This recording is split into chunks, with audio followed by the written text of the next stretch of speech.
Muy buenos días, radio escuchas de Radio San Juan Diego. Como decíamos ayer, en esta segunda entrega vamos a reflexionar sobre la figura y la presencia de San Juan Diego, que es uno de los personajes más importantes de nuestra diócesis de Cuautitlán, y que precisamente él es el vidente de la Virgen de Guadalupe en estos encuentros que marcaron la historia de nuestra patria, de la Nueva España y ahora de México. Para poder hablar de San Juan Diego, decíamos ayer que pues existen fuentes documentales que son el fundamento para decir que el acontecimiento guadalupano es un hecho histórico, en razón de una metodología que nos permita comprender con mayor facilidad la vida de San Juan Diego. Podemos dividir esta vida de este vidente en tres etapas muy específicas. San Juan Diego es un indígena de Cuautitlán y entonces él le toca vivir el auge del Imperio Mexica, y entonces esa primera etapa la vamos a llamar su vida precristiana. Esta vida precristiana va desde el año de su nacimiento, 1474, hasta 1524. ¿Por qué estos 2 años? 1474, sabemos que ese es el año en que nace San Juan Diego, y lo sabemos por el Nican Moctepana, y 1524, que es el año en que llegan los primeros frailes franciscanos a misionar en nuestras tierras en el centro de México. Después, la segunda etapa la podemos titular el encuentro de San Juan Diego con la Virgen de Guadalupe, y en esa etapa va de 1524 a 1531. 1531 es el año en que San Juan Diego se encuentra con la Virgen de Guadalupe. Y la tercera etapa, de 1531 a 1548, que es el año de su muerte, los últimos 17 años de su vida, que pasa Juan Diego en el Tepeyac, custodiando la imagen de la Virgen de Guadalupe. Empecemos por la primera parte, su vida precristiana. Toda su vida precristiana podemos saber datos muy importantes de él por las investigaciones que han hecho especialistas, que han hecho estudios sobre la cultura mexica, sobre la cultura de los antiguos mexicanos. Un arqueólogo, por ejemplo, de renombre en nuestro país, que se ha dedicado muchísimos años a investigar la cultura, la mentalidad, las costumbres, la religiosidad de los antiguos mexicanos, ha sido el arqueólogo Matos Moctezuma. Pero más antiguamente, ¿verdad?, Fray Bernardino de Sahagún, en su obra, ¿verdad?, Historia de las Cosas de la Nueva España, podemos considerar a Fray Bernardino de Sahagún el primer etnólogo de nuestra cultura mexica, de la cultura de los antiguos mexicanos. De allí podemos deducir que Juan Diego, ¿verdad?, es un indígena de Cuautitlán. Las investigaciones dicen que era un indígena chichimeca, y que por supuesto, como indígena de estas tierras, Juan Diego es hijo de su tiempo, es hijo de la cultura prehispánica. No podemos sacar a Juan Diego de su contexto histórico. Por ejemplo, Juan Diego, ¿verdad?, conoció, vio de viva voz los antiguos sacrificios humanos que practicaba la cultura mexica, Por ejemplo, seguramente Juan Diego, siendo de la clase media, pero que era un ciudadano en cierto modo perteneciente al grueso del pueblo, asistió al colegio del Tepozcali, ¿verdad? El Tepozcali era el colegio destinado para la gente común y corriente, ¿verdad? Donde se les daba formación, se les formaba el rostro y el corazón, en palabras del Nican Mopogua. Y también Juan Diego era comerciante, ¿verdad? Como decíamos ayer, era poseedor de tierras, iba al mercado de Tlatelolco a ofrecer sus mercancías y, por supuesto, vivió en Cuautitlán. Él se crió en Santa María Tlayacac. Es importante señalar que Cuautitlán era un calpulli era una sección de la población de todo el imperio. Este calpulli dependía del cuadrante de Tlacopan o Tacuba. Recordemos que el imperio mexica estaba conformado por una triple alianza: Texcoco, Tenochtitlán y Tacuba. Y Cuautitlán era precisamente uno de los calpullis que pertenecía al cuadrante de Tacuba. Cuautitlán tenía que dar impuestos al poder central, ¿verdad? Existe, por ejemplo, la famosa matrícula de tributos que señala que Cuautitlán era tributario del imperio mexica. Dos cosas interesantes hay que señalar en este sentido. Cuando los aztecas llegan a el centro de México, lo que ahora es el Zócalo, ¿verdad? Allí donde se construye la ciudadela, donde está el templo mayor, el templo Atláloc, el templo Huitzilopochtli, lo que se llama México Tenochtitlán, referente pues a su mitología, que decía que donde encontraran la serpiente devorando, el águila devorando la serpiente, allí tenían que construir su ciudad, y esto está consignado, ¿verdad?, en la tira de la peregrinación, donde el pueblo mexica emigra hasta encontrar estas tierras, y según su mitología, allí tenían que fundar su ciudad. Cuautitlán, en el momento en que empieza a llegar estas tribus, estos grupos humanos a fundar la ciudad de México Tenochtitlán, Cuautitlán colabora con el imperio mexica a sacar de estos territorios a una tribu llamada los tecpanecas, que eran los que dominaban en este territorio cuando los aztecas o mexicas llegaron a esta parte de nuestro país. De tal manera que Cuautitlán se convierte en ese momento, para 1328, cuando el imperio mexica se funda, en un pueblo que colabora con el imperio central para instaurar la triple alianza. Por lo tanto, Juan Diego es un indígena de su tiempo, es un indígena que creía en varios dioses, era politeísta, como todos los indígenas nahuas. Y esto es interesante señalarlo porque precisamente el encuentro con Guadalupe, la evangelización que va a sufrir Juan Diego, va a marcar todo un proceso de conversión. No pensemos que Juan Diego de la noche a la mañana abandonó sus categorías culturales, su modo de pensar, sus costumbres, su religiosidad, porque sería sacarlo de su contexto histórico. Entonces Juan Diego es un indígena que le toca vivir el auge del imperio mexica, es un indígena que le toca vivir la religiosidad politeísta, creía en los varios dioses, sobre todo Tlaloc, sobre todo Huitzilopochtli, que eran los dioses más importantes del imperio, y por supuesto cada calpulli tenía sus dioses locales. Cuautitlán era parte del cuadrante de Tacuba y era un pueblo tributario del imperio. Esto lo podemos decir, esta etapa de su vida precristiana, toda la etapa que va de 1474, año de su nacimiento, hasta la llegada de los primeros franciscanos en 1524.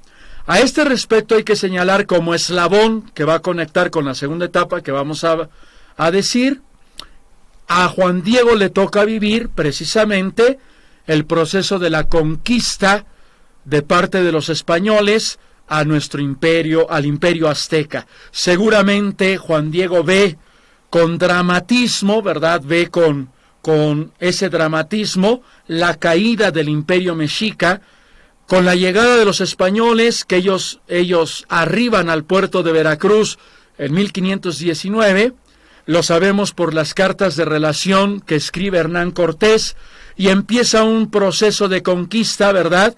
Hernán Cortés llega del puerto de Veracruz, va peregrinando hacia el centro de la ciudad, México Tenochtitlán, y hay que señalar que hubo varios factores que facilitan la conquista del imperio central. El primer factor es que no pensemos que el imperio mexica era un imperio monolítico, era un poder, ¿verdad?, inamovible. Para cuando Hernán Cortés llega a México Tenochtitlán, al interno del poder del imperio mexica ya hay divisiones políticas, hay divisiones en el poder central, y esto debido a que el tributo, el pago de los impuestos entre Texcoco, Tacuba y México Tenochtitlán, que era la Triple Alianza, había una distribución desigual. La mayor parte de los impuestos se la quedaba México Tenochtitlán, otra parte significativa era para Texcoco y otra parte muy menor para Tacuba. Y entonces estas diferencias entre los tributos, entre la Triple Alianza, genera al interno del imperio divisiones políticas. Y entonces esto lo va a aprovechar Hernán Cortés para empezar ese proceso de conquista. El otro factor es que los antiguos mexicanos no conocían el concepto de guerra total, como los españoles sí lo conocían. Para los españoles la conquista era una guerra en donde se buscaba la destrucción del enemigo, era una guerra total. En cambio, para los antiguos mexicanos existía lo que se llama las guerras floridas. La guerra florida era imponer la deidad del pueblo que dominaba al otro, y se le imponía los dioses, y a cambio de no destruirlos se les imponían tributos. Obviamente los tributos con el paso del tiempo se van a convertir en una carga onerosa, en algo insoportable, y quién lo fuera a decir. En el primer momento Cuautitlán colaboró para que el imperio mexica se formara. Cuando viene el proceso de la conquista, Cuautitlán va a colaborar, se va a aliar con los españoles para la conquista del imperio, ¿verdad? Eso es un dato muy interesante. Y entonces Juan Diego le toca ver este proceso de conquista, le toca ver la caída del imperio. Y otro factor indiscutiblemente importante es que cuando los españoles llegan, traen consigo enfermedades, ¿verdad?, que van a desatar una pandemia en todas las poblaciones del centro del Valle de México, y un alto porcentaje de los indígenas va a morir a causa de la viruela, a causa del sarampión, virus para los cuales los indígenas no tenían anticuerpos, y por supuesto la población indígena baja drásticamente, y eso va a generar la conquista. El imperio cae el 21 de agosto de 1521, y seguramente todos los pobladores que estaban alrededor del imperio, incluidos Cuautitlán, van a ser testigos de este momento dramático de la historia, en donde no fue un proceso, ¿verdad?, color de rosa. Decíamos ayer que casi le toca vivir a los antiguos mexicanos la extinción de su cultura, la extinción de sus valores, la extinción de su forma de pensar, ¿verdad? Allí está, por ejemplo, ¿verdad?, Fray Bernardino de Sahagún consigna el diálogo que mantienen los frailes franciscanos con algunos tlamatínimes, sabios indígenas, en donde estos tlamatínimes narran con dramatismo, ¿verdad?, esta casi extinción del pueblo. De allí se comprende, ¿verdad?, que el Nican Mopogua, las primeras palabras con las que empieza este documento es: después de 10 años en que fue la conquista, en que ya una vez que terminó la guerra, una vez que se apaciguó todo este lugar, pero que viven con dramatismo. Ahora los indígenas no saben qué van a hacer, qué identidad tienen, no saben hacia dónde dirigirse. Se entiende pues lo providencial del acontecimiento guadalupano. Entonces, toda la vida precristiana de Juan Diego, podemos decir en síntesis, es una vida en donde Juan Diego fue un hijo de su tiempo, un indígena que conoció toda la cultura de su pueblo, que vio los sacrificios humanos, que fue politeísta, que creía en Huitzilopochtli, en Tlaloc, en Quetzalcóatl, que tenía unos valores propios de su pueblo, que fue al Tepozcali, que se casó seguramente, ¿verdad? Y que tuvo hijos, como todo indígena formaba familia en aquel tiempo. La edad máxima a la que se casaban los indígenas antiguamente rondaba los 16, 17 años, porque a esa edad ya se les consideraba hombres con obligaciones y derechos en el antiguo paradigma de los antiguos mexicanos. De tal manera que esta es la vida precristiana de San Juan Diego. Entonces, allí eslabonamos con la segunda etapa. La segunda etapa de nuestro vidente comienza precisamente con la llegada del Evangelio a nuestras tierras. La conquista del Imperio México-Tenochtitlán no solamente fue conquista, la conquista trajo también consigo la construcción de una nueva civilización. Hernán Cortés, en su segunda y tercera carta de relación, pide a sus majestades de la corona española que envíen frailes franciscanos para comenzar la evangelización de estas tierras. Aquí es importante señalar, más antiguamente, cuando empieza el proceso de conquista, el Papa Alejandro VI Borgia concede a los reyes españoles privilegios para que todas las tierras por descubrir, todas las tierras por conquistar, se les concede el privilegio de conquistar estas tierras que descubran, con la condición de que no se les olvide a los reyes españoles de que tienen el deber de llevar el Evangelio a los pobladores de estas tierras. De tal manera que por eso Hernán Cortés le preocupa, ¿verdad?, la construcción de alguna manera de la iglesia en México.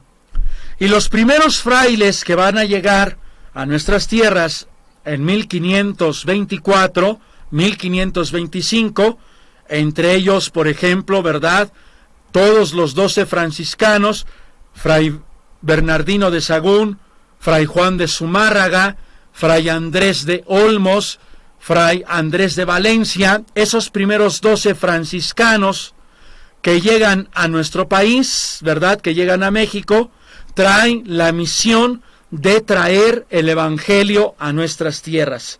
Y decíamos precisamente ayer que el primer centro de operaciones evangelizadoras que van a instaurar los franciscanos en el Valle de México es Tlatelolco. Allí existe el exconvento, el que fue el convento, ¿verdad?, en Tlatelolco. Allí con el tiempo se construyó un colegio en 1536. En ese colegio tomó clases Antonio Valeriano, precisamente, autor del Nican Mopogua, pero también tomaron clases con Fray Bernardino de Sahagún, por ejemplo, Fray Pedro de San Buenaventura, y el autor del Códice Chimalpopoca, Andrés de Herrera. Estos dos indígenas, Pedro de Buenaventura y Andrés de Herrera, son indígenas nativos de Cuautitlán, por si no lo sabíamos. Y bueno, estos tres asistieron al Colegio de la Santa Cruz de Tlatelolco, donde los indígenas recibían formación en latín, en castellano, en náhuatl, ¿verdad? Y precisamente era la élite, eran los indígenas mejor formados que ayudaron en los quehaceres evangelizadores de los frailes franciscanos. Lo cierto es que en esta etapa, Juan Diego ronda ya los 52, 55 años, cuando llegan los frailes, ahí empieza un proceso de evangelización, y como no existía en Cuautitlán un centro evangelizador, los indígenas tenían que ir de Cuautitlán a Tlatelolco, ¿verdad? Entonces, queriéndonos imaginar un poco cuál era la jornada diaria o la jornada sabatina de nuestro vidente, él se levantaba muy temprano, hacia las 3:30, 4 de la mañana, empezaba su caminata de Cuautitlán hacia Tlatelolco. Los documentos señalan que la distancia entre Cuautitlán y Tlatelolco, la Ciudad de México, era de 4 leguas. Haciendo la conversión, 4 leguas es el equivalente de 18 a 20 kilómetros. Obviamente Juan Diego caminaba por lo que es la Sierra de Guadalupe para atravesar el Tepeyac, y del Tepeyac allí está a unos pasos, a una distancia no tan grande, Tlatelolco. Entonces Juan Diego iba de Cuautitlán a Tlatelolco todos los sábados a ofrecer sus mercancías, a comerciar en el mercado de Tlatelolco. Y va a su catequesis en este centro evangelizador de Tlatelolco. Allí empieza su proceso de conversión, allí empieza su proceso de pasar de la cultura indígena, de las categorías indígenas, a empezar a entender a este Dios que los frailes anuncian. Por ejemplo, los frailes, uno de los recursos que los frailes aprovecharon mucho, lo importante para llevar el evangelio a indígenas que tienen otra cultura, que tienen otra religiosidad, que tienen otra forma de pensar, lo primero que tienen que hacer los frailes es conocer la cultura de sus interlocutores. Y por ejemplo, Fray Andrés de Valencia es el primero en escribir las primeras gramáticas del Nuevo Mundo, que por cierto, aquí hago un breve paréntesis, si nosotros quisiéramos conocer exhaustivamente la cultura de nuestros antiguos mexicanos, incluido San Juan Diego, es recomendable leer una publicación que ya tiene muchísimos años, de uno de los especialistas más grandes que México ha tenido en el estudio de la cultura mexica, y me refiero a Miguel León Portilla, que tiene un libro que se llama Filosofía Náhuatl. En esta publicación, que ya tiene bastantes años, este especialista, este estudioso de la cultura indígena, nos presenta cuál era la cosmovisión, cuál era el modo de pensar de los antiguos mexicanos, qué calendario los regía, cuál era su religiosidad. Entonces los frailes franciscanos, para poder transmitir el evangelio en las categorías culturales de estos indígenas, se dedicaron primero a estudiar la cultura de estos indígenas. ¿Y por dónde empezaron? Por conocer su lengua. Andrés de Valencia escribe la primera gramática del mundo indígena, de nuestros antiguos mexicanos, y le dan gramática a la lengua náhuatl, porque hemos de saber que la lengua náhuatl, ¿verdad?, el lenguaje de los antiguos mexicanos era pictográfico. Ellos no tenían gramática escrita, no tenían gramática como la gramática española, como de las lenguas romances. Fueron los frailes los que se dedicaron a escuchar de viva voz la lengua de los indígenas y le pusieron gramática. Y entonces esas gramáticas que escribieron les servían a los misioneros que llegaban aquí, y lo primero que tenían que conocer los misioneros si pretendían venir a misionar era conocer la lengua. No permitía la corona española a ningún fraile franciscano venir aquí a nuestras tierras sin que antes no conociera la gramática, la lengua de los indígenas. Y entonces ahí Juan Diego, en este centro evangelizador, donde estaba ya Fray Juan de Zumárraga, donde estaba Fray Bernardino de Sahagún, donde estaban estos frailes, ¿verdad? Allí Juan Diego empieza a conocer la fe cristiana. Y los frailes, por ejemplo, aprovecharon el mito de Quetzalcóatl. ¿Por qué Quetzalcóatl? porque en la mitología de los antiguos mexicanos, este Dios en especial es el Dios que se ofrece por los hombres, es el Dios hacedor de los hombres. La mitología nos dice que Quetzalcóatl baja al inframundo y con los huesos, ¿verdad?, de los antiguos hombres, él recrea, vuelve a ser al ser humano. Y verdad, en este sacrificio, en este autosacrificarse, Quetzalcóatl ofrece su sangre, ¿verdad?, para crear a los nuevos hombres. Este mito lo aprovechan los frailes para hablarnos de Jesucristo, porque hay un parecido entre Quetzalcóatl y Jesucristo. Quetzalcóatl ofrece su sangre por la salvación de los hombres, por recrear a los hombres.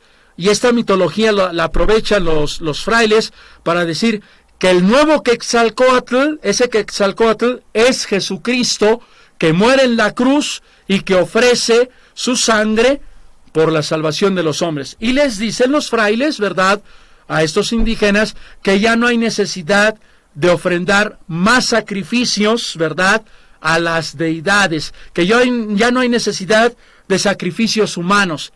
Esto lo va procesando Juan Diego, lo va procesando, y nada más imagínense, de 1524 a 1531, todos los sábados, Juan Diego asiste a su catequesis. Estamos hablando de 7 años de proceso catequético en la vida de Juan Diego. Para cuando Juan Diego se encuentra con la Virgen de Guadalupe, ronda los 57 años, ya es un hombre maduro, pero ya ha vivido su proceso catequético, ya ha entendido lo esencial de la fe cristiana, ha asumido la fe cristiana y entonces ya está preparado para el encuentro con la Virgen de Guadalupe. Entonces, esta segunda etapa la marcan dos cosas: su proceso catequético, que dura 7 años, él asiste a la catequesis, ¿verdad?, todos los sábados, desde 1524 hasta 1531, y en 1531 esta catequesis se ve coronada con el encuentro con la Virgen de Guadalupe. Y entonces ya entiende lo que la Virgen de Guadalupe le dice en el Nican Mopohua, ¿va? Yo soy la madre del verdadero Dios por quien se vive. Lo entiende porque ya hubo un proceso catequético. Este Dios que le anunciaron los frailes, ahora se lo anuncia la Virgen. Y de hecho en el Nican Mopohua, cuando en una de sus partes dice que Juan Diego iba a Tlatelolco a escuchar lo que nuestros tatas, así se les decía a los sacerdotes, nuestros tatas franciscanos nos dicen en sus enseñanzas catequéticas. Así está consignado en el Nican Mopohua, palabras más, palabras menos. Lo cierto es que Juan Diego fue sujeto de estas catequesis. Y entonces en el encuentro con la Virgen lo marca para siempre. Allí es la coronación de este proceso, y entonces Juan Diego se convierte, podemos decir que es uno de los primeros indígenas que se convierte a la fe cristiana. Obviamente en esta conversión, eso no quiere decir que Juan Diego desestimara su cultura náhuatl, para nada. Eso no quiere decir que Juan Diego no recogiera lo más noble, lo más positivo de su cultura, lo más valioso de su cultura que le dio origen, pero sí significa que a partir de esa cultura se ve potenciada, se ve cristianizada, se ve plenificada con el mensaje cristiano. Tan es así que en la Virgen de Guadalupe, aquí hago una ampliación de lo que dije ayer, la imagen de la Virgen de Guadalupe es precisamente que Dios asume la cultura indígena para que desde la cultura indígena Dios haga llegar por medio de la Virgen de Guadalupe su evangelio. El rostro mestizo quiere decir que el nuevo pueblo que está naciendo es fruto de la cultura prehispánica y de la cultura española. La Virgen María no siente pena en mostrarse mestiza. Somos un pueblo mestizo y el primer por así decirlo, que va entendiendo este mestizaje es Juan Diego, porque vivió con dramatismo la conquista, y la conquista fue el mestizaje entre estas dos culturas. Este mestizaje que tuvo partes violentas, que tuvo momentos violentos, agresivos, pero que ahora este mestizaje va a dar como fruto una nueva civilización. Y por ejemplo, ¿verdad? Dios habla por medio del lenguaje pictográfico a través de la Virgen de Guadalupe. Toda la imagen es una imagen pictográfica que los indígenas entienden. Las estrellas, la flor a la altura del vientre, el moño negro, los ojos, el rostro, la luna, por ejemplo, la luna que está donde está parada la Virgen de Guadalupe. En náhuatl, México se dice en el lugar de la luna. La Virgen se aparece en un lugar concreto, en un tiempo concreto y en una situación concreta. Entonces, esta segunda parte de la etapa de la vida de Juan Diego es la etapa en que él asume la fe cristiana, en que él sufre el proceso de conversión. Este proceso dura poco más de 7 años, de 1524 a 1531, el año en que se estampa la Virgen en la tilma de San Juan Diego. Y hay una tercera etapa. La tercera etapa va de 1531 hasta el año de su muerte. El año de su muerte es 1548. Por las fechas, deducimos que Juan Diego muere a la edad de 74 años. Esto lo sabemos por el Nican Moctepana. Las fuentes nos dicen que después del encuentro de la Virgen de Guadalupe y que se desarrolla el primer culto, Juan Diego pasa los últimos 17 años de su vida en el Tepeyac, custodiando la imagen de la Virgen de Guadalupe. Y como decía ayer, Juan Diego, a partir de esos momentos, se convierte en el primer transmisor oral de la tradición guadalupana. Nos dicen las fuentes que empezaron a ir muchos indígenas, no solamente de Cuautitlán, sino que además indígenas de todo alrededor del Valle de México, a encontrarse con Juan Diego, y a partir de eso la imagen de la Virgen de Guadalupe se convierte en un recurso didáctico para evangelizar. Y entonces Juan Diego, en este sentido, se convierte en evangelizador. Ya no solamente es sujeto del evangelio, no es un sujeto pasivo, sino que a partir de allí se convierte en un sujeto activo, transmisor del propio evangelio. Y aquí hay algo muy interesante. El propio Juan Diego evangeliza a sus coetáneos indígenas. Eso es muy interesante señalarlo. Un indígena evangeliza a sus coetáneos indígenas. Entonces les hace saber lo importante del mensaje cristiano, de este Dios que ha dado la vida por nosotros, de cómo Dios se vale de la presencia materna de María para hacer llegar su mensaje, y de la construcción de una nueva civilización.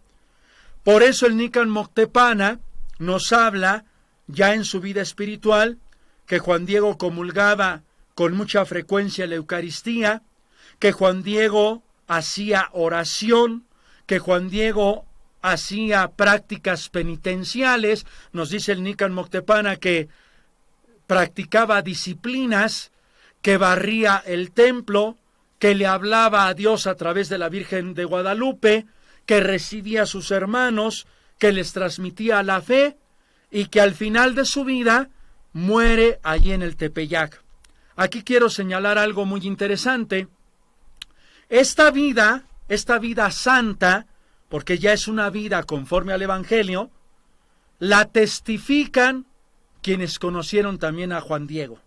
Porque para hablar de la santidad de alguien, por ejemplo, la Congregación para el Culto de los Santos, tenemos que valernos de los testimonios, de las observaciones de segundo orden que se le hacen a la persona. Entonces, son los testigos los que testimonian que Juan Diego era santo. En las informaciones jurídicas de 1666, todos los testigos indígenas de Cuautitlán, recibiendo esta tradición de la primera generación, dicen, por ejemplo, que Juan Diego era un hombre generoso, que Juan Diego era un hombre que no tenía vicios, que Juan Diego era un hombre sumamente con valores, con ética. Y cuando uno lee, por ejemplo, el Nican Mopogua, allí aparece el perfil de Juan Diego, un hombre que le preocupa la enfermedad de su tío Juan Bernardino, por ejemplo, ¿no? Un hombre que le preocupa la salvación de su tío Juan Bernardino. De hecho, va a Tlatelolco por el sacerdote para que auxilie a su tío, y ahí es donde se encuentra con la Virgen, que le dice que no le debe de preocupar, que su tío ya está sano. Pero el hecho es que Juan Diego es una persona que sale de sí misma, que es una persona que tiene virtudes, que practica las virtudes cristianas en grado eminente, y que los testigos dicen que era un hombre de bien, era un hombre con virtudes, era un hombre santo, era un hombre justo. Así lo testimonian los testigos de las informaciones jurídicas de 1666, así queda testimoniado en el Nican Mopogua.